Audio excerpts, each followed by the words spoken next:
Hey guys, so the other day I was watching some Instagram videos of unusual pets and there was this utterly adorable one which inspired today's video. Let's get started.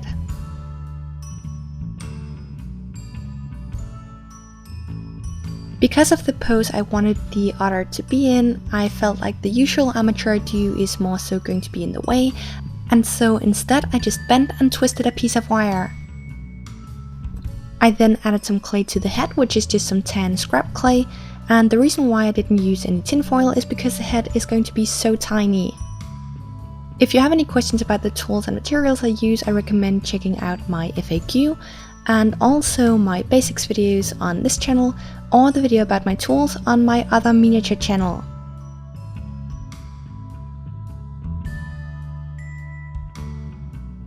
This video is a bit different from my other animal tutorials in the sense that you're not going to be needing an eyeball cane or any other type of eyes, or at least not if you're making the same pose I am, because for this one I made the eyes closed. But obviously if you want, feel free to make the eyes open.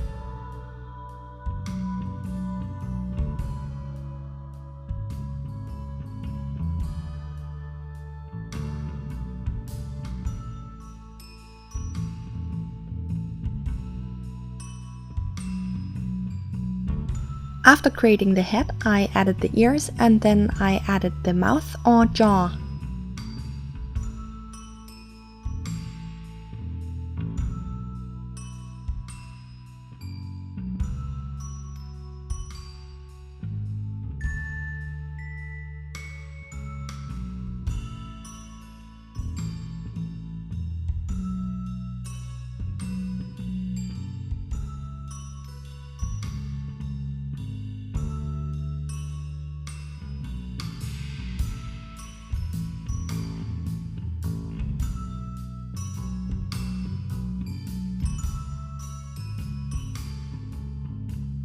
Once you're done, you can pre-bake and then you want to add some clay to the body, which is basically gonna make it look like a banana. A really angry banana. Before making the legs and the feet, I pre-baked, although this is not at all necessary. I also added some liquid clay to the feet to strengthen the joints, and then I added some clay to the tail before baking again.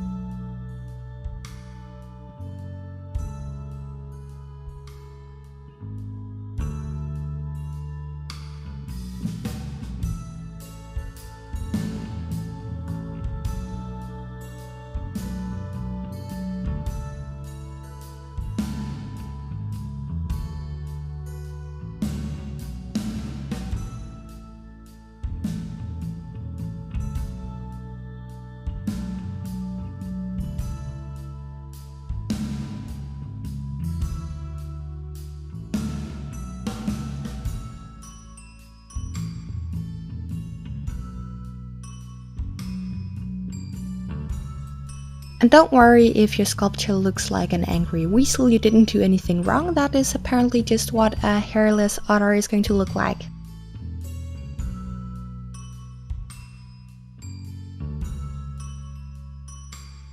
After baking, I added some white acrylic paint near the mouth or muzzle, and then also a tiny bit down towards the neck. And this is just going to act like a base color for the fur.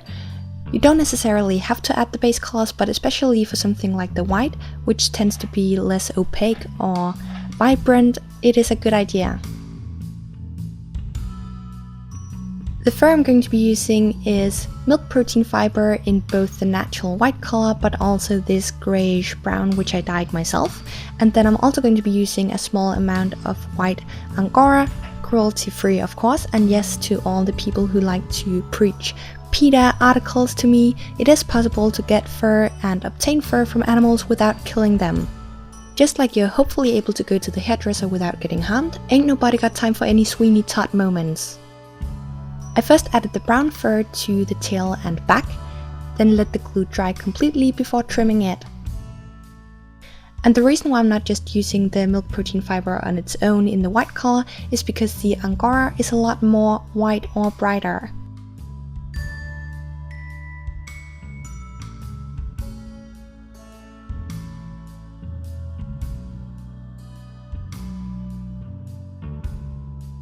Next I added clay to the thighs and belly.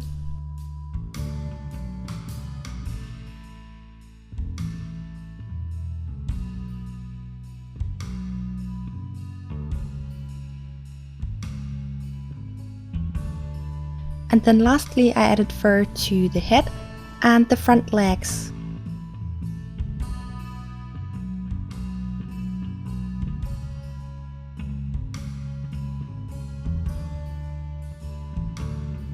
For the feet or the paws, I did add flocking powder, which I didn't record, but I've shown that in previous videos. Next I added some shading. I first went in with some brown soft pastel and added some softer shading, which I applied with a damp brush. I then added the rest of the shading and the rest of the details using acrylic paint, and for this video I decided to film them in the order I'm using them. And I also wanted to just answer questions in advance in case someone is wondering why I'm using two different white paints, and the reason why is because the first paint I'm using, or the first white paint, is called mixing white, and it's basically just less opaque, and so it's going to look a lot softer than the other white I'm using, which is titanium white.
For the whiskers I glued on some mohair, and I also used some white acrylic paint to enhance them.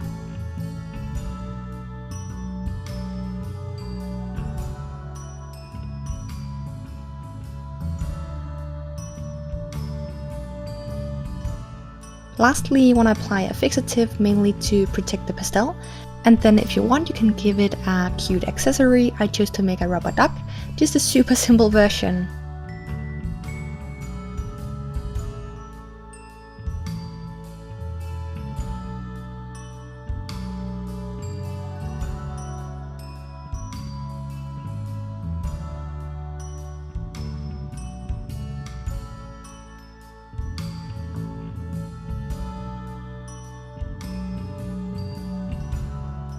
Really hope you enjoyed, and I'll see you in the next tutorial. Because I've been posting a couple of animal videos in a row, I am going to be taking a short break from posting these. It doesn't mean I'm going to stop posting them completely, it just means I'm going to take a couple of weeks without them.